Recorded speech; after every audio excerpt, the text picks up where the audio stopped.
그러면 방금 말씀드렸던 이런 것들을 우리가 객관적으로 제가 뭐 점수화할 수 있고 이런 거 말씀드렸는데 어떻게 할 수 있느냐. 이제까지 나왔던 평가 도구들로 뭐 엄청 모든 거를 다 우리가 잘 평가할 수 있다. 아직은 이렇게 말을 할 수는 없어요. 그렇지만 세계적으로 뭐 그 발달이 얘가 정상이냐 비정상이냐는 거 부모님도 어렵지만 전문가들도 어렵고 우리나라 사람만 어려운 것도 아니고 온 세상 사람들이 다 어려움을 많이 느끼고 있는 부분이에요.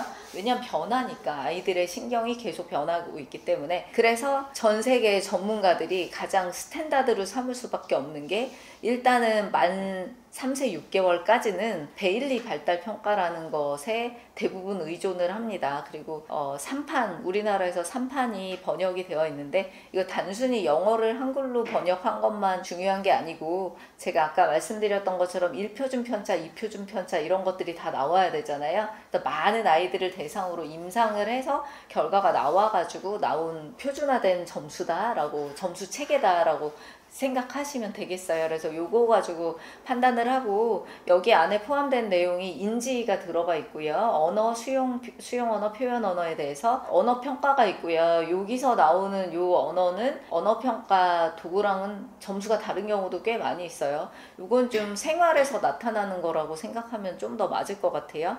그리고 운동, 대근육, 소근육은 미세 동작이라고도 말을 할 수 있죠. 그래서 요런 부분에 대해서 다 그 여러 가지 좀 이거저거 시키면서 놀이활동 비슷한 장난감에 여기 옆에 나와 있는 이런 장난감들 주면서 아이가 어떻게 반응하느냐를 가지고 다 점수화를 하고요.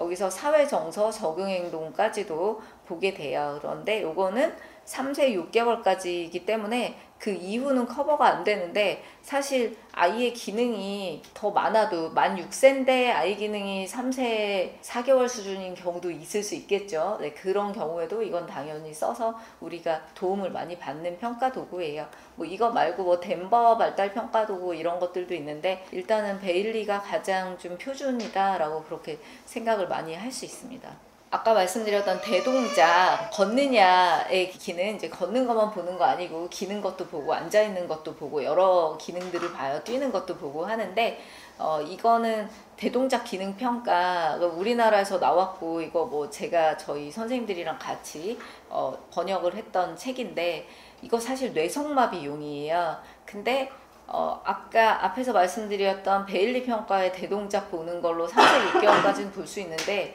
그 이후에 보는 것들이 제가 오늘 다 말씀은 드릴 수 없는데 뭐를 보는 게 딱 좋은지 그런 게 다 정확하게 말을 할 수 없어요. 그래서 어린아이들은 그냥 어쩔 수 없이 많은 병원들에서 어쩔 수 없이 뇌성마비가 아닌 아이들도 이걸로 봐서 점수화를 할 수밖에 없어요. 근데 얘는 표준 편차까지 나오는 그런 도구는 아닌데 어쨌건 아이가 전에는 못 뛰다가 이제 뛰게 됐다. 한 발로 서기가 전에 안 됐다 됐다 이런 것들은 다 볼 수가 있는 평가예요. 미세여분 동작은 그 시지각이랑 같이 간다라고 아까 말씀을 드렸잖아요. 그래서 뭐 많이 병원들에서 쓰는 게 DTVP라고 하는 게 있고요. 그리고 비어리 VMI라고 하는 게 있어요. 저희도 물론 이 평가도 전에 많이 썼는데 이제 요즘에는 그냥 비어리 VMI라는 걸로 가고 있어요. 뭐 여기에 예를 들면 여기 뭐 선 긋기 까망선에서 뭐 까망 동그라미에서 구멍 뚫린 동그라미까지 선을 그을 때 옆으로 삐져나가지 않게 그어야 되는 거예요. 뭐 이런 그 운동 협응 같은 것들도 보고요. 그리고 모양을 얼마나 잘 파악하는지, 뭐 복잡한 모양을 얼마나 잘 인식하는지, 모양의 의미를 잘 아는지 이런 것들 보는 게 여기 포함이 되어 있어요. 이런 능력과 인지 기능은 관련이 있을까요, 없을까요? 관련이 엄청 많이 있습니다. 당연히.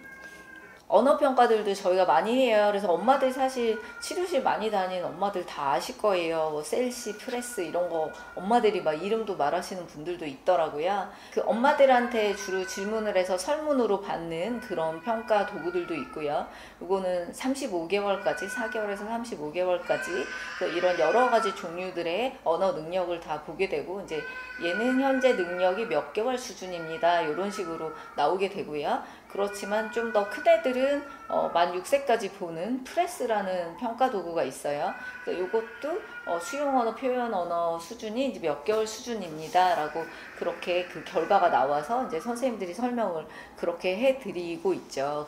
이런 여러 가지 능력들을 보게 되고요. 그리고 이제 더 큰 아이들에 대해서는 뭐 REVT라는 것도 하게 되고 또 학령기 이제 공부하는 아이들에 대해서는 또 다른 평가 도구가 또 있어요. 그래서 이런 식으로 저희가 여러 가지 그 평가 도구를 아이의 기능에 맞게 적용을 해가지고 테스트를 해서 아까 말씀드렸던 1표준 편차, 2표준 편차 이런 내용들이 나오게 돼요.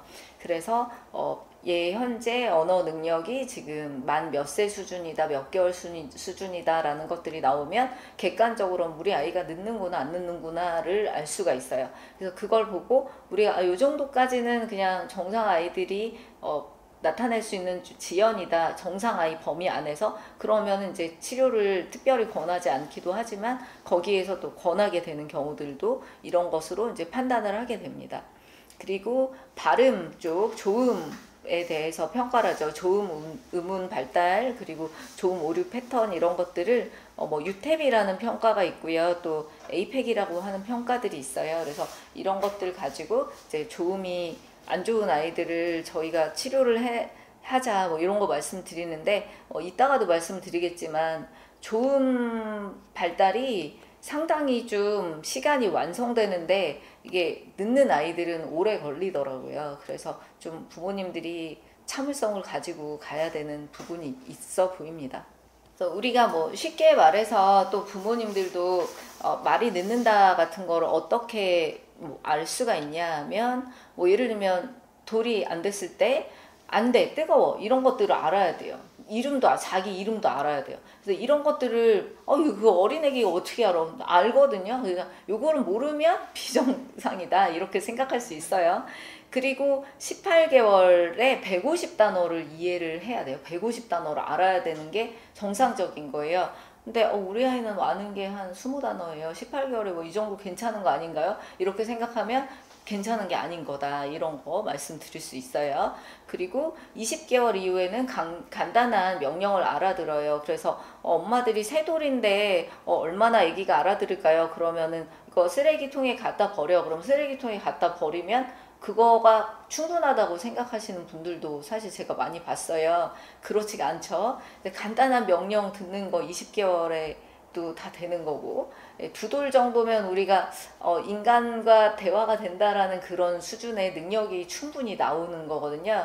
그래서 그 정도만 물론 되기를 간절히 바라시는 경우들도 많이 있고, 그 정도만이라도 목표가 되는 경우도 있지만 어쨌건 24개월 수준을 만약에 내돌에도 부모님이 만족한다 그러시면 이제 그거는 아니다 이런 말씀을 드리고 싶어요. 그래서 발달 평가를 좀 정확하게 받아야 된다. 그리고 36개월이면 문장을 이해해야 되고요. 구문 문법 이런 것들이 나타나게 됩니다. 그리고 이제 말로 하는 거에서 18개월에서 24개월 정도면 50개 단어를 얘기를 해야 되는 거예요. 이때 친구들은 다 이렇게 얘기를 하거든요. 그래서 24개월에 막 2단어, 3단어 얘기하는데 시간 지나면 낫겠지 이렇게 생각하시는 분들도 많은데 저는 이런 거는 신경을 꼭 쓰시고 발달이 늦는지를 꼭 확인을 하셔야 되는 경우다 이렇게 말씀드리고 싶고요. 그리고 눈에 보이지 않는 사물이나 사람을 이해하는 거 이런 것도 이 나이에부터 벌써 가능하게 됩니다.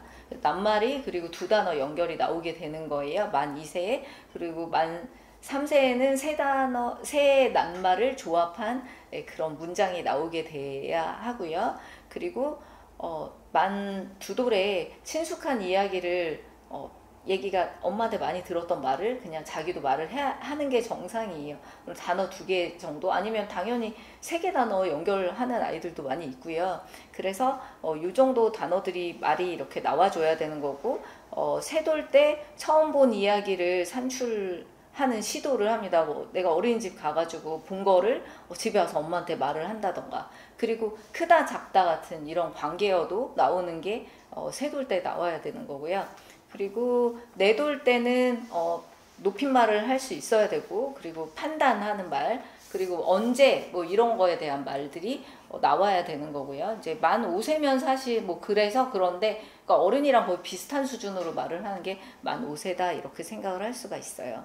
그리고 또 다른 이제 지능평가에 대해서도 우리가 생각을 해볼 수가 있는데 웩슬러 지능평가라는 거 있죠. 그래서 유아용이 있고 아동용이 있어요. 그래서 이런 그 지능평가를 하기 싫어하시는 부모님들이 되게 많아요. 지금 솔직히 보면은 조금만 지나면 IQ가 높아질 거거든요. 한마디로 IQ가 나오는 거죠. 조금만 지나면 지금 엄청 좋아지고 있기 때문에 IQ가 높아질 것 같아요 라고 이렇게 생각하시는 부모님 많이 봤어요. 근데 그게 물론 맞는 말이실 수도 있지만 그걸 언제까지나 계속 늦게 확인하려는 거는 저는 별로 권하지 않는다라고 말씀드리고 싶어요. 4돌 정도면 사실 어느 정도 상당히 잘 나오고요. 아이들의 특성에 따라서 평가에 너무 참여를 잘 안 해서 좀 낮게 나오는 경우들도 사실 있기는 있어요. 그렇지만 대부분 그 정도면 웬만큼 기본적인 지적인 능력이 어느 정도 파악이 되기 때문에 저는 사실 좀 파악을 미리 하고, 그리고 뭐 제가 이 시간에 뭐 지능평가를 자세하게 말씀드릴 수는 없지만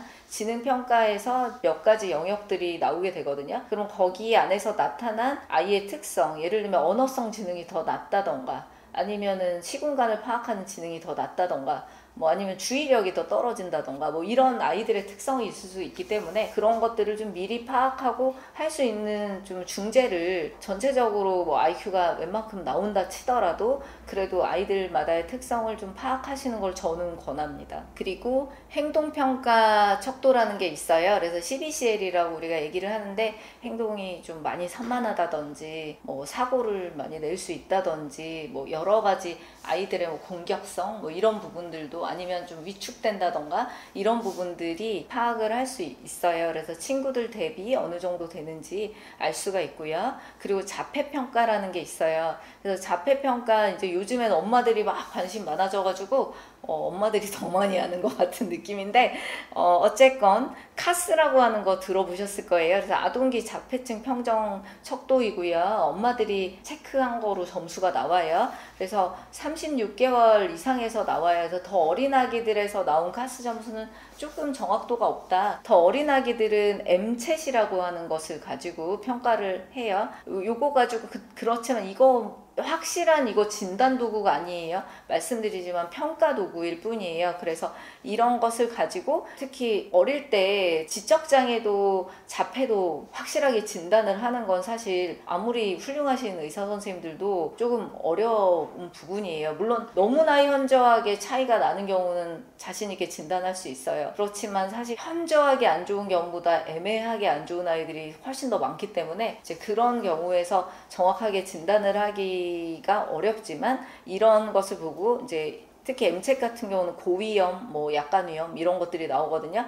그래서 그런 것들을 참고할 수가 있어요. 그리고 이제 여러분들이 요즘에 되게 특히 자폐 부모님들이 아시는 에이도스라고 하는 평가 도구가 있어요. 이제 우리나라에서도 시작한 지가 그렇게 오래됐다고 볼 수는 없는데 어쨌건 되게 많이 도움이 되는 평가예요.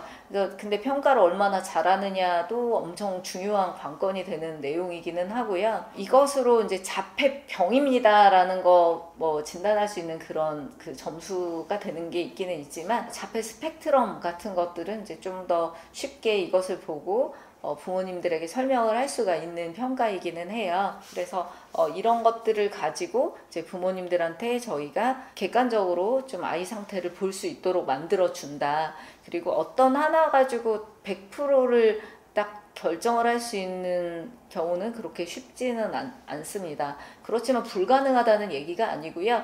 잘 면밀히 봐야 된다. 저는 그렇게 말씀을 드릴 수가 있겠어요. 그리고 감각통합에 대한 거 아까도 말씀드렸지만 이게 감각통합만의 이상을 그렇게 막 비정상의 진단으로 그렇게 얘기를 할 수가 지금 없는 상태이기 때문에 진단명 분류 시스템에 확실히 들어가지가 않아서 그렇지만 감각통합을 평가를 할 수는 있어요. 그래서 센서리 프로파일이라고 하는 것으로 이제 부모님 체크하셔가지고 이거 평가를 할 수가 있고요. 이제 나이대별로 친구들이랑 얼마나 차이가 나는지 1표준 편차, 2표준 편차 어디에 해당 해당하는지에 대해서 저희가 체크를 해서 파악을 할 수가 있어요. 그래서 이런 것이 저희가 이제 아이의 상황을 전체적으로 파악하는데 많은 도움이 되는 평가 도구라고 할 수가 있어요.